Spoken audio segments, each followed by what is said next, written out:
Shalom, everybody. Rabbi Edelstein here with this week's very crazy installment of Rabbi E in 3, brought to you as always by MEOR DC. Why is it crazy? Well, I'm in the guest room in our home. I've been relegated to the guest room because there's family here. Well, my kids are around, and it's pre-Passover craziness, which Jewish people know the Jewish home before Passover is crazy. And it's even more crazy because Mrs. E and my 4 children and my son-in-law and I are all going down for our last Shabbat on campus this semester at GW. So join us 7:30, room 310 in the Marvin Center for a Chinese kosher Shabbat. It'll be amazing, but it's crazy. And I don't have glasses. They broke this week. Okay, so, but I'm here, and I want to convey a very powerful message to you. It's got to be on one take. This is the one take I'm doing. No time for any more.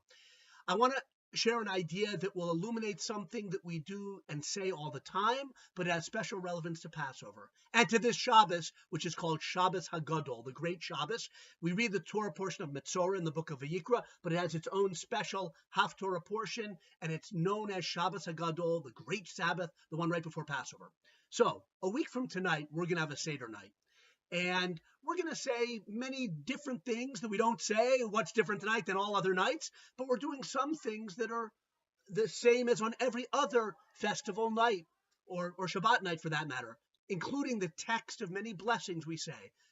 Many of you, all of you have probably said the blessing over a mitzvah, whether it's the Shabbat candles or the holiday candles or Kiddush, which will be the first of the 4 cups on Passover. And what's the text of that bracha? Asher, bracha to Hashem Elokeinu melech haolam, blessed are you Hashem, our God, King of the universe, Asher Kidshanu B'mitzvotav Vitzivanu, what are those words? And then we say, who's commanded us to do whatever.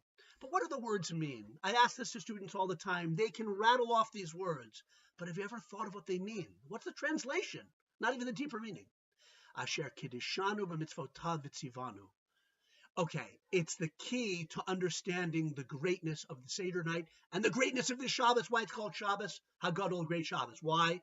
Shabbos HaGadol refers to 4 days in the generation of our ancestors before they left Egypt. God commanded Moshe and Aaron to tell the Jewish people to prepare the Passover offering, a lamb or a kid, 4 days before they would leave. And they had to examine it so there are no blemishes on the lamb. And then on the afternoon of the 14th of Nisan, slaughter that lamb. By the way, it was a deity of the Egyptians. Very important point, but that's not for now, although we might get back to it. Slaughter that lamb, and you put the blood where? On the doorpost of the house and on the lintel, and they would roast that lamb and eat it with matzah and bitter herbs that late afternoon, early evening before they left.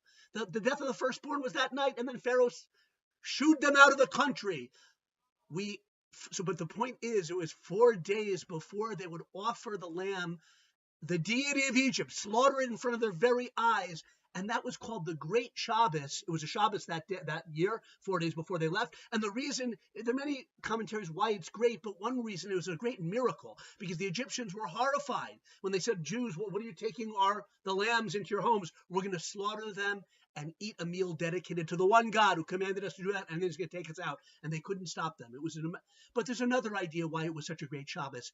It was that great Shabbos, Kidshanu B'mitzvotav. What do I mean? When we say the blessing, I know I'm going fast. Sorry, I'm probably going to go over 4 minutes. What can I do? 3 minutes. Sorry, not over 4. Okay, over 4.